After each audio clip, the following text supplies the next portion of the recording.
Bismillahirrahmanirrahim. Assalamualaikum warahmatullahi wabarakatuh.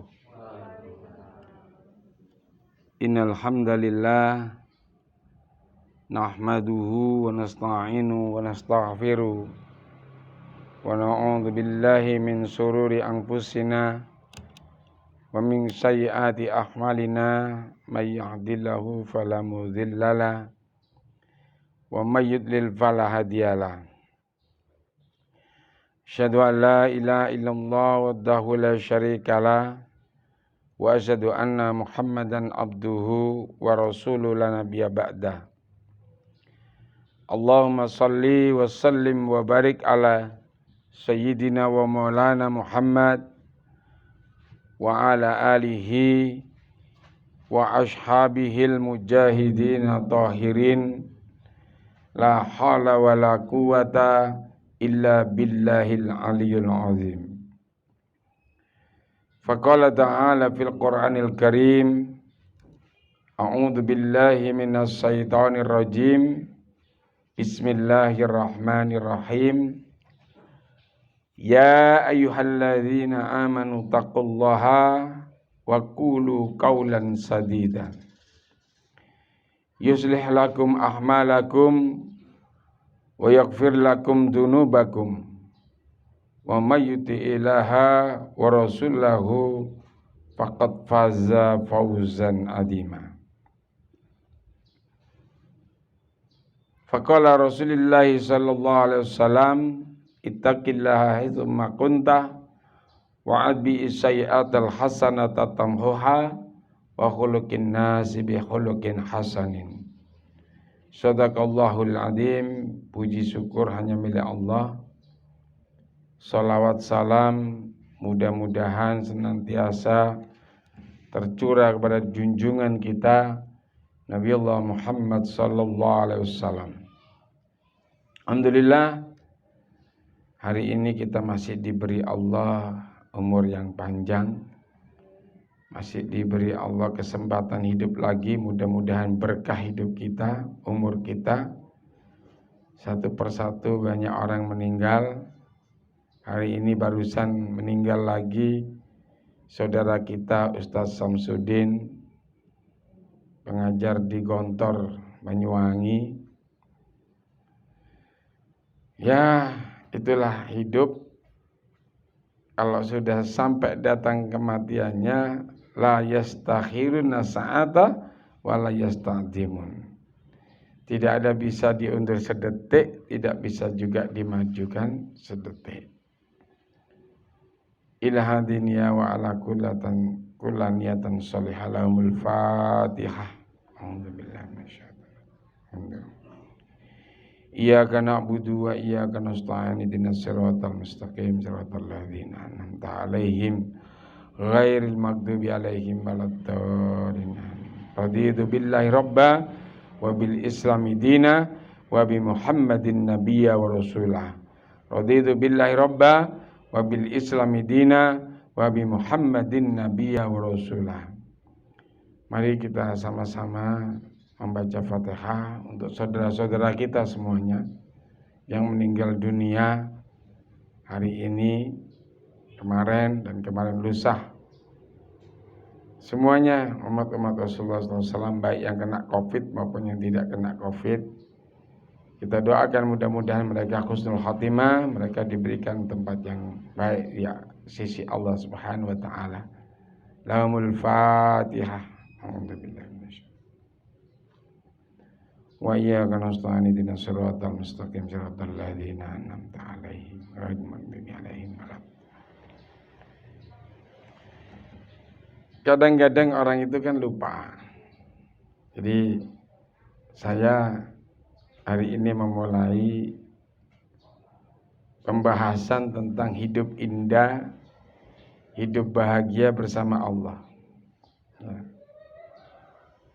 Ini sebenarnya saya tulis sudah lama banget, tapi nggak mari-mari, nggak selesai-selesai buku ini.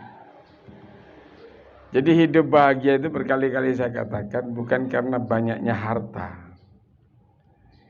Orang bisa hidup bahagia itu bukan karena tingginya pangkat dan kedudukannya. Bahagia itu kalau orang itu mengenal Allah. Kalau orang sudah mengenal Allah, maka dia akan cinta kepada Allah. Nah kalau sudah cinta, kalau kita cinta sama seseorang, pasti kita ingin berdekatan dengan yang kita cintai. Maka tatkala orang mengenal Allah, orang tahu Allah itu bagaimana. Dia mencintai Allah. Kalau sudah mencintai Allah, maka dia ingin banget hidup bersama Allah.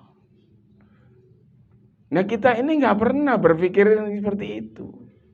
Tidak pernah ada di benak kita, di pikiran kita bagaimana kita ini bisa hidup bersama Allah dan selalu dibersamai oleh Allah. Qul, katakan Muhammad. Allah katakan dalam surat Ali Imran itu, katakan Muhammad kepada hamba-hambaku, in kuntum tuhibbunallah. Bayangkan, ini jaminannya Allah kalau kita ini cinta Allah. In kuntum tuhibbunallah. Apabila kamu benar-benar mencintai Allah. Ya, mencintai Allah. Fattabi'uni. Maka ikutilah aku, kata Muhammad. Jadi Rasulullah Muhammad SAW itu suruh ngabarkan kepada umatnya, kepada hamba-hamba Allah itu. Barang siapa yang benar-benar mencintai Allah, maka orang yang mencintai Allah itu disuruh mengikuti Rasulullah Muhammad SAW. Kenapa? Kok disuruh mengikuti Rasulullah? Mengikuti Rasulullah itu berarti kenapa? Mengikuti apa yang dibawa oleh Rasulullah Muhammad SAW. Ya. Mengikuti Muhammad itu berarti kita mengikuti apa yang dibawa oleh Rasulullah Muhammad SAW. Apa yang dibawa Nabi? Al-Quran. Jadi siapapun yang mencintai Allah, dia akan mengikuti Al-Quran. Itu yang pertama. Yang kedua, mengikuti Rasulullah itu berarti dia mengikuti apa-apa yang dicontohkan, apa-apa yang diperintahkan, dan apa-apa yang dikerjakan oleh baginda Rasulullah Muhammad sallallahu alaihi wasallam. Sejak dari bangun dari tidur sampai tidur lagi. Jadi pola hidup kita itu harus dipola, harus dipola agar hidup ini tidak jauh dari apa yang digariskan Allah dan Rasul. Yu'bibkumullah, kata Allah begitu. Apabila kalian benar-benar mencintai Allah, jaminannya itu luar biasa. Fayaghfir lakum dunubakum. Maka aku akan ampuni seluruh dosamu. Aku hapus segala kesalahanmu. Fayaghfir lakum dunubakum. Itu janji Allah. Dengan mencintai saja, kita cinta pada Allah. Allah sudah berjanji akan menghapus dosa dan kesalahan. Nah, seperti kemarin sudah saya sampaikan, bahwa orang yang mencintai Allah itu harus mengenal Allah. Laisal birra an tuwalu wujuhakum qibalal masyriqi wal maghrib. Bukanlah suatu kebajikan orang yang melihat ke sana, memandang ke arah barat, memandang ke arah timur, melihat kemegahan, melihat gedung-gedung bertingkat, melihat pangkat dan kedudukan, melihat harta yang melimpah, melihat perdagangan yang luar biasa, melihat gemilaunya dunia ini. Padahal dunia ini wa mal hayatud dunya illa mata'ul. Dunia itu cuma menipu. Kita ini sering ditipu oleh dunia. Bukan merupakan satu kebajikan kalau kita berbuat baik dengan orang-orang di sana. Kita pandang orang-orang itu seperti apa, ke sana seperti apa. Bukanlah satu kebajikan kalau kita menghadapkan wajah ke arah barat dan timur, itu maksudnya memandang apa-apa yang bisa kita pandang. Tetapi kebajikan itu Walakinnal birra man amana billah. Itu nomor 1 ya. Walakinnal birra man amana billah. Yang dikatakan kebajikan itu adalah benar-benar kita mengimani akan adanya Allah, zatnya Allah. Bukan mengimani cuma adanya, tapi kita harus benar-benar tahu, mengenal Allah, tahu siapa Allah. Bukan mengimani sekedar percaya Allah ada, percaya Allah kuasa. Tapi yang pertama-tama dilakukan oleh kita adalah mengenal zatnya Allah itu.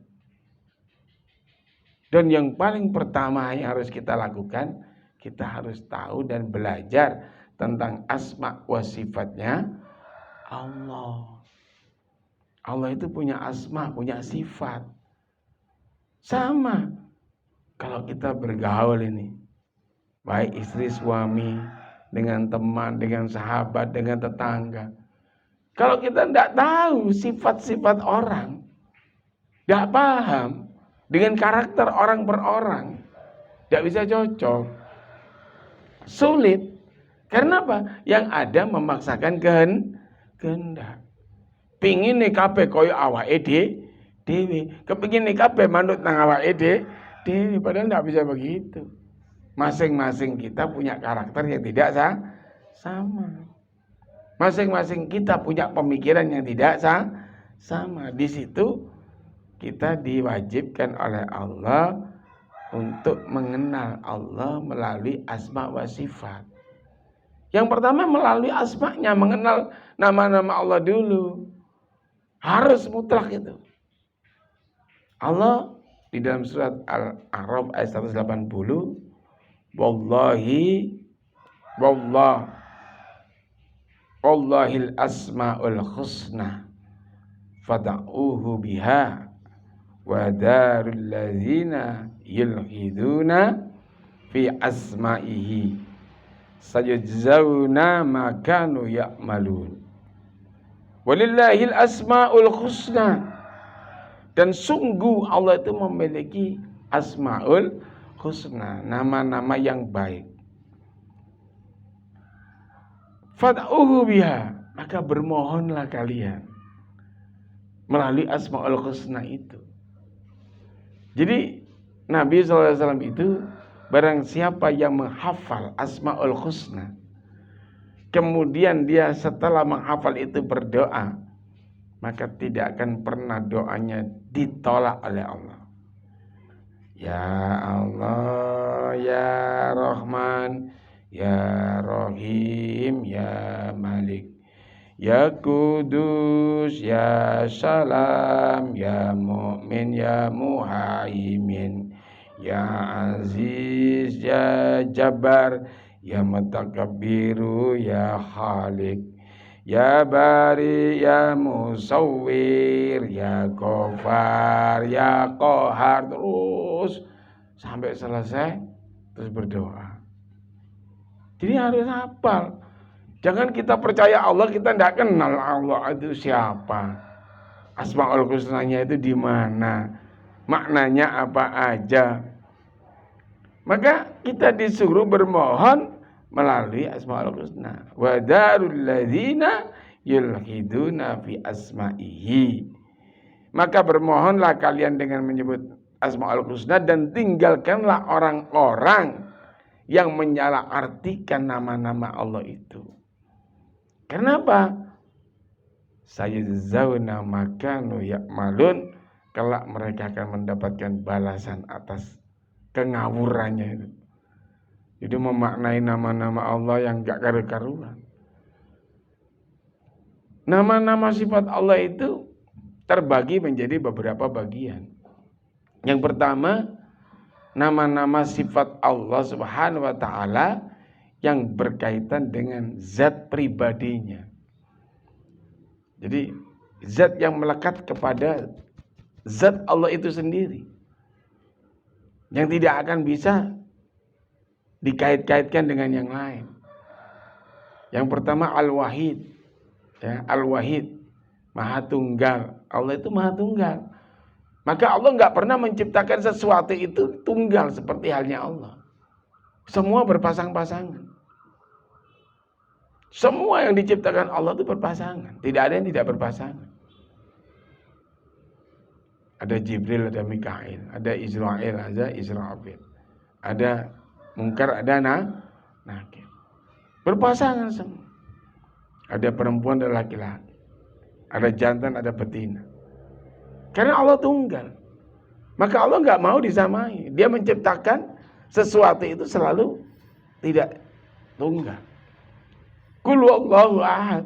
Allah itu maha tunggal. Tidak ada selain Allah itu nggak ada. Mau dicarikan dicarikan apa jenenge? Pesaing yang nggak bisa. Karena dia maha tunggal. Qul huwallahu ahad. Allahu samad. Allah tidak beranak. Maka semua ciptaan Allah. Tanduran iso mana, pitik iso mana, iso ngendok, wedhus iso mana, sapi iso mana, menungso ya iso duwe anak. Allah tidak beranak. Maka salah besar kalau ada orang menyatakan ada anak Tuhan itu. Wis keliru banget. Enggak duwe anak aja. Wis banyak yang menyalahartikan apalagi Allah punya anak. Jadi Allah itu yang pertama yang harus dikenal bahwa Allah itu la ilaha illa huwal hayyul qayyum. Itu yang pertama. Allah wahid, tunggal, esa. Wal hayyul qayyum, yang mana dia ini berdiri sendiri, tidak ada yang menopang. Tidak ada satu kekuatan pun selain miliknya sendiri. Jadi Allah mengatur langit bumi sendiri, ya. Yang menciptakan langit di awalnya sendiri, tidak dibantu siapapun.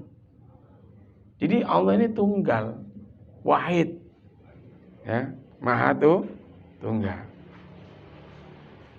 Jadi yang pertama harus dikenal oleh kita bahwa sesungguhnya Allah ini punya sifat-sifat yang menunjukkan tentang kepribadiannya Allah. Yang pertama al-wahid, yaitu Allah itu maha tunggal. Tidak ada yang setara dengan Allah, itu tidak ada. Lam yakul lahu kufuwan ahad. Dan tidak ada sesuatu pun, makhluk apapun, kekuatan apapun yang setara dengan zatnya Allah itu tidak akan ada. Sampai yaumil qiyamah. Itu yang harus diyakini.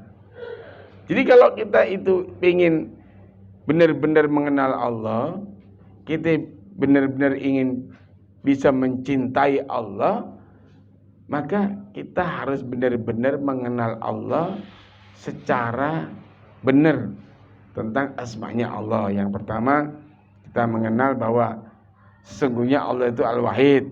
Nah, kalau sudah begitu, tetapkan di hati, ya, tetapkan di hati bahwa tidak ada yang bisa seperti Allah. Itu yang harus di dalam surat Ad-Duhan ayat 8 surat ke-44 Allah dengan tegas menyatakan la ilaha illa huwa yuhyi wa yumit. Jadi di dalam surat Al-Imran Allahu la ilaha illa huwa. Allahu la ilaha illa huwa. Dalam surat Al-Imran ayat 2 itu. Allah menyatakan sesungguhnya aku ini Allah la ilaha illa huwa. Maka tidak ada yang bisa setara dengan aku. Maksudnya bukan tidak ada selain aku, bukan. Jadi tidak ada Tuhan, tidak ada ilah, tidak ada sesembahan kecuali Allah. Allah itu cuma satu. La ilaha illa huwa. Di sini wal hayyul qayyum, dia berdiri sendiri, mengatur semuanya, mengatur kita. Coba kita Allah nggak pernah tidur, nggak pernah ngantuk. Allah selalu ngatur kita, Allah selalu memperhatikan kita, Allah selalu mencukupi kita. Kalau kok kita ini masih delewer, ya, ngerti delewer? Sakarepe dhewe, ya kebangetan. Hidup ini diatur Allah. Makanya jangan takut COVID. Ya, sekali lagi, berkali-kali dimanapun saya katakan, jangan takut COVID. Bukan COVID yang membunuh kita. Kita sudah ada jatahnya sendiri-sendiri untuk mati itu. Tapi tetaplah berhati-hati, tetaplah waspada, tetaplah ikhtiar. Tidak perlu berlebihan. Ya, tidak perlu berlebihan karena Allah sudah ngatur semuanya. Berkali-kali saya katakan yang akan kena COVID siapa-siapa sudah ada dalam genggaman tangan Allah, sudah dicatat sama Allah. Sudah ada jatahnya, si A, si B, si C itu sudah ada. Besok Pak Presiden yang kena, muga-muga amin. Kena COVID langsung mati kayak liane ngono. Sindang selesai itu. Sindang diganti. Ini ono suasana yang lain gitu. Kita nggak tahu kok. Ya. Siapa yang kena itu sudah ada catatannya. Besok siapa? Oh, besok ketua MPR, besoknya presiden, besoknya ketua DPR. Saya dijukui sing gede-gede di sini ya. Kita nggak tahu. Tapi kita ya harus waspada. Nggak boleh sembrono. Ikhtiar itu hukumnya wajib. Tapi takut itu nggak boleh. Karena apa? Yang ngatur semua pergerakan itu Allah. Tidak ada Tuhan selain Dia yang menghidupkan dan mematikan. Itu disampaikan Allah. La ilaha illa huwa yuhyi wa yumiit. Sesungguhnya tidak ada illa kecuali Allah yang maha menghidupkan dan maha mematikan. Rabbukum iku ngono Tuhanmu. Wa rabbu abaikumul awalin, dan Allah itu juga Tuhannya bapak moyangmu biyen. Tuhan Nabi Adam, Tuhan Nabi Nuh, Tuhan nabi-nabi yang lain dan semua nabi. Semua. Tidak ada Tuhan selain Allah, itu tidak ada dari zaman Nabi Adam sampai sekarang. Ini yang benar-benar harus kita jaga. Harus kita benar-benar perhatikan. Jadi yang pertama-tama untuk mencintai Allah, kita harus mengenal Allah. Ya, mengenal asmanya Allah. Yang utama adanya Allah yang tunggal, yang maha tunggal, yang maha sendiri, yang berdiri sendiri. Dan itu harus dimasukkan di dalam hati. Gak boleh cuma sekedar percaya gitu aja, gampang. Percaya itu gampang. Orang ngetes iman tuh gampang kok. Orang bilang percaya adanya Allah, besoknya takut mati, berarti dia gak percaya. Orang menyatakan saya beriman kepada Allah, tapi takut miskin, berarti dia belum beriman kepada Allah. Itu ngetes. Saya dagang, kok saya takut dagangan saya tidak laku, berarti kita ini belum beriman kepada Allah. Belum mengimani Allah secara penuh. Kenapa? Loh, yang bisa ngelakokno dagangan, nglarisno dan sebagainya itu Gusti Allah, bukan kita. Bukan karena kita pinter, bukan karena kita hebat, bukan karena kita sekolah tinggi, bukan karena kita kerja mempeng, tawa merono mrene, bukan. Tapi Allah sudah mengatur pergerakan ini, hidup ini, pergerakan hidup sudah diatur oleh Allah. Yang pertama itu. Jadi sadarlah bahwa Allah itu ada dan Allah itu benar-benar tidak ada duanya, maka jangan diduakan. Kita ini nggak sadar, sering menduakan Allah. Tatkala kita takut kepada selain Allah, itu kita sudah menduakan Allah. Tatkala kita bergantung kepada pekerjaan kita, berarti kita sudah menduakan Allah. Tatkala kita berharap tidak kepada Allah, saat itu kita sudah menduakan Allah. Ini yang harus dipahami. Jadi tidak akan mungkin seseorang itu mencintai Allah kalau dia tidak mengenal Allah secara utuh, secara benar. Jadi mengenal Allah itu secara utuh. Oh iya, berarti aku nggak pantas, nggak layak kalau saya harus menggantungkan hidup kepada selain Allah. Gak layak. Allah itu maha kuasa sama segala-galanya, kok saya berharap kepada selain Allah, gak layak. Tapi kalau orang itu gak iman, hanya sekedar percaya adanya Allah, bukan mengimani Allah, percaya adanya Allah, Maka ya aja kaget lek ana wong sing wedi mati, wedi lengser teko jabatan, wedi dagangane gak payu, macam-macam ketakutan. Berbagai macam ketakutan itu terhimpun di dalam dirinya.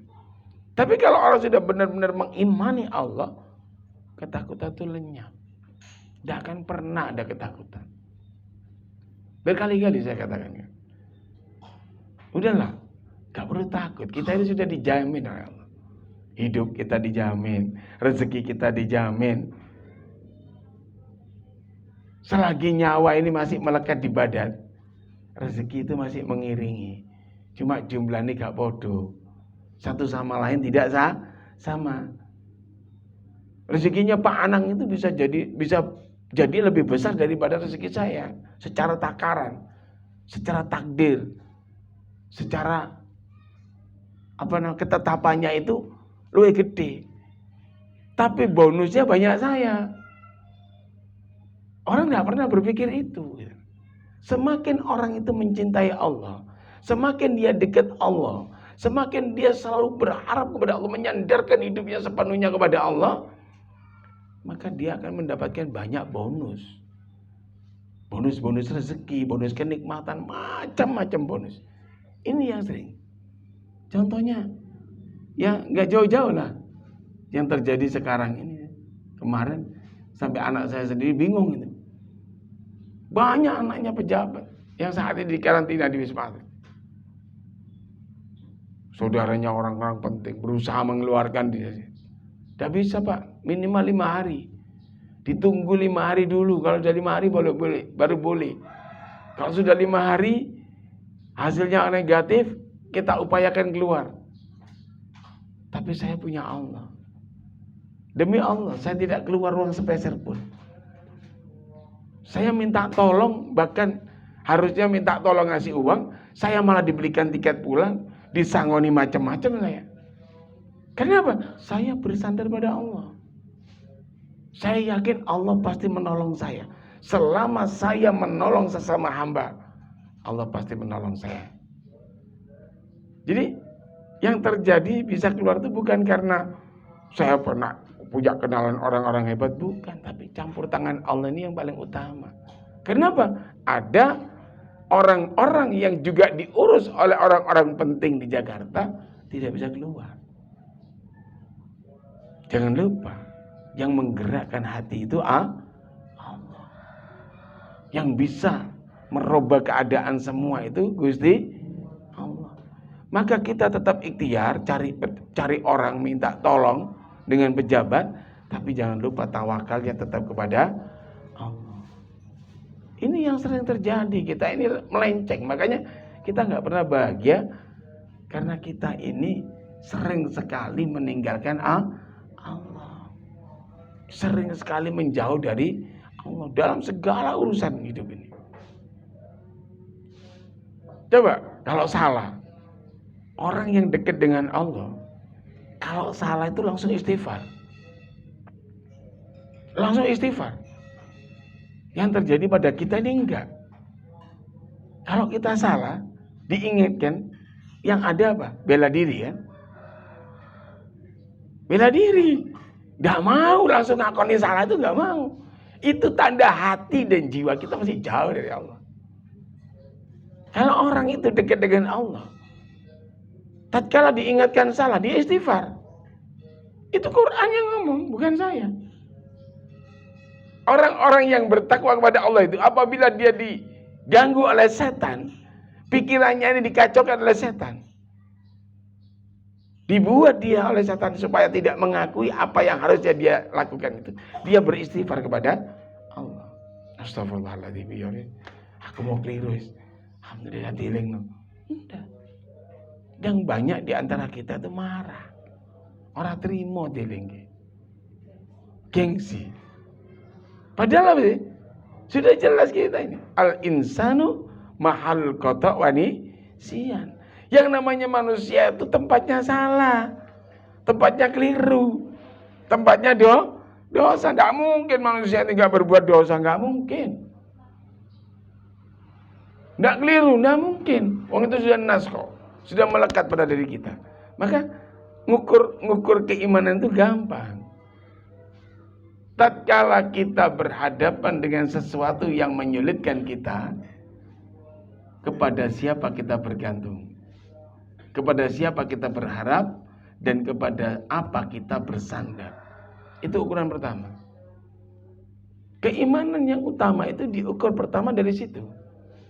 Tatkala kita punya masalah, kok kita berharap ada yang membantu kita selain Allah, di situ nggak ada iman.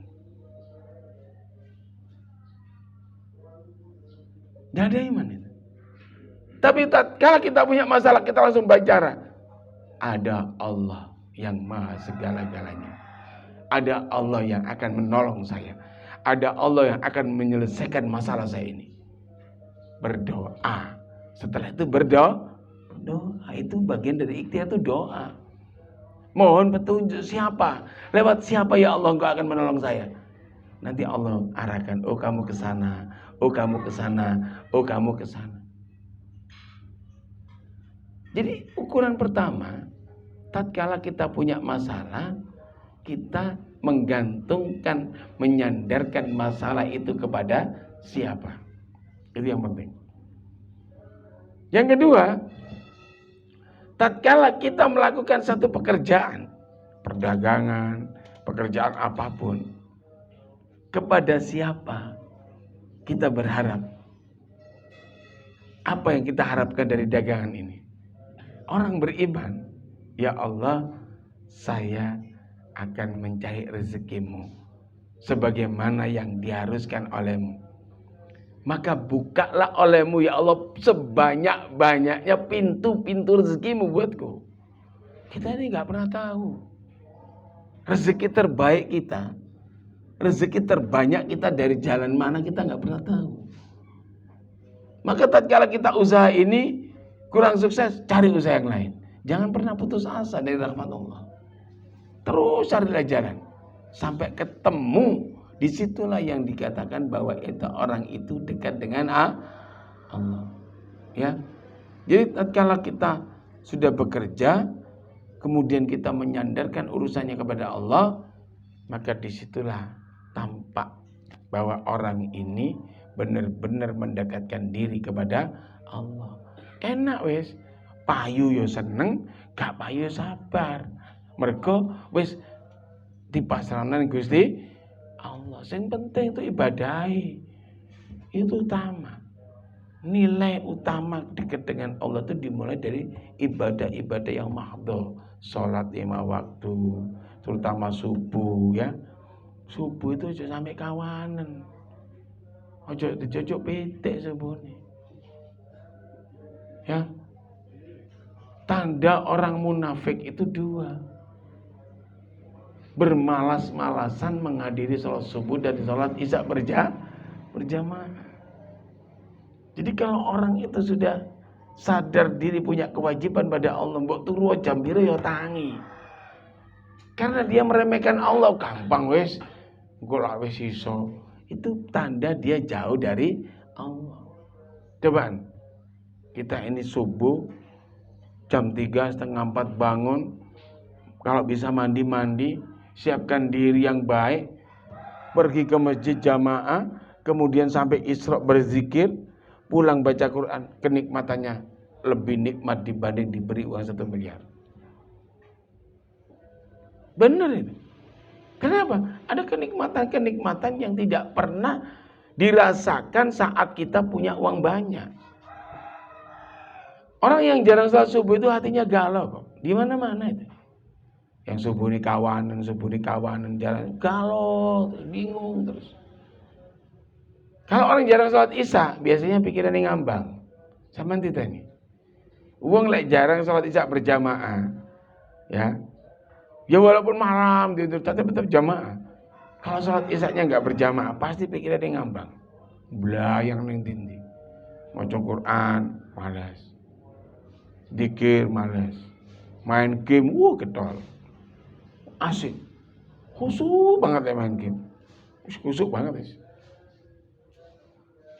Kalau zikir ngantuk, maca Quran ngantuk, main game khusyuk. Tapi kalau kita menjaga sholat isya berjamaah, menjaga sholat subuh berjamaah, gak mau Quran itu gak enak. Orang dzikir enak, ada yang kurang. Maka dua sholat ini disuruh jaga oleh Allah. Barang siapa yang sholat isya berjamaah, kata Rasulullah, dia seperti sholat setengah hari. Dan barang siapa yang sholat subuh berjamaah, nilainya seperti sholat semalam suntuk. Maka harus dijaga. Pokoknya wong lanang. Ya, saya tuh kalau ke masjid, di samping saya bawa HP tujuannya untuk ngaji, baca Quran, itu untuk nelpon. Sholat podurung jam 5, jam 5 seperempat. Dia lengke. Ojo sampai diwalik malah awak dhewe dilengke sing wedok keliru. Ar-rijalu qawwamuna 'alan nisa. Wong lanang iku kudu ngopeni wong wedok, termasuk masalah ngelingke salat, ngelingke ibadah, ngelingke sembarang kalire. Lah awak dhewe sing dielingno, Mas, waya salat, Mas subuh, Mas isya, berarti kewalik. Awak dhewe dadi bapak rumah tangga, dadi ibu rumah tangga.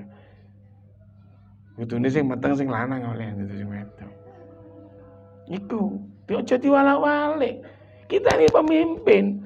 Wong lanang itu qawwamun 'alan nisa, yang menjadi panutan utamane. Kudu ndudokke. Jadi contoh teladan. Dudokke iki lho aku ngene. Dadi lek nyeneni bojone iku ana alasan. Bapak ngongkon wong sholat, kowe sholat kawanan terus. Salah sama. Aja protes lagi.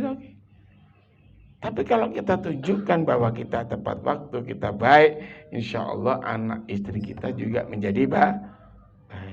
Ya, baik. Ada pertanyaan sampai sini? Monggo Mbak.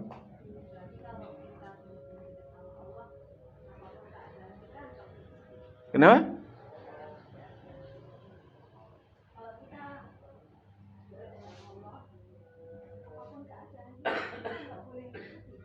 Gak boleh. Orang beriman tuh gak ada sedih, Pak. Kata Rasulullah, ajaban. Luar biasa. Apanya yang luar biasa ya Rasulullah? Ala kulli amril mu'min. Seluruh urusan orang beriman itu sangat luar biasa. Kok begitu ya Rasul? Iya. Orang beriman itu, ya, bila diberikan ujian oleh Allah, diberikan musibah oleh Allah, dia bersabar. Dan sabar itu mendatangkan kebaikan bagi dirinya. Dan bila dia diberikan kenikmatan, diberikan rezeki, diberikan kemewahan macam-macam, dia selalu bersyukur. Dan syukur itu kebaikan bagi dirinya. Maka orang beriman itu enggak ada yang namanya bersedih. Wala khaufun 'alaihim wala hum yahzanun. Orang-orang yang benar-benar dekat dengan Allah, orang-orang yang benar hidup dengan Allah, bersama Allah, wala khaufun wala hum yahzanun, tidak ada khawatir. Tidak pernah merasa khawatir. Khawatir apa? Saya hidup dengan Allah yang maha kaya, punya langit bumi, punya segala-galanya. Saya enggak khawatir miskin, saya enggak khawatir kurang. Saya enggak khawatir apapun karena saya dalam jaminan Allah. Walahum yazanun, tidak akan bersedih. Allah menghibur kita dengan berbagai macam hiburan kok. Maka di situ letaknya. Orang beriman itu enggak ada yang namanya sedih. Adanya bahagia. Wala khaufun 'alaihim walahum yahzanun. Maka tatkala kita kehilangan apapun, kehilangan istri, kehilangan suami, kehilangan anak, kehilangan pakaian, kehilangan mobil, kehilangan apapun kita, kalau kita bersedih di situ, berarti kita belum mencintai Allah, kita belum mengenal Allah. Kan semua ini hak pakai, berkali-kali saya katakan. Ada orang istrinya meninggal kok tangisi berlebihan. Emangnya dulu kenal sama istrinya? Emangnya dibawa dari awal dia hidup ada istri di sampingnya? Enggak kok.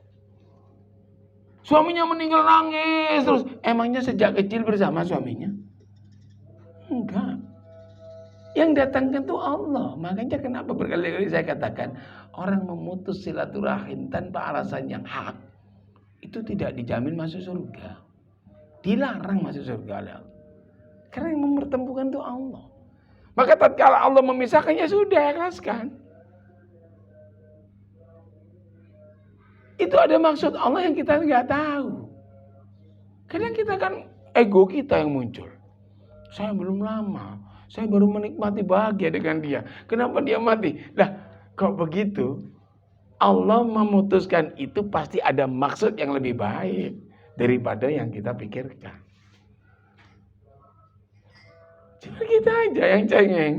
Kita itu cemen gitu loh. Bahwa kita lupa inna lillahi wa inna ilaihi raji'un, itu semuanya datang dari Allah. Maka Allah mau ngambil apapun, mau apa terserah Allah. Saya udah katakan kan, saya setahun di rumah. Penghasilan saya itu dari segini, Mbak. Dari segini ini loh. Turun di sini, bayangin. Yang saya tanggung banyak.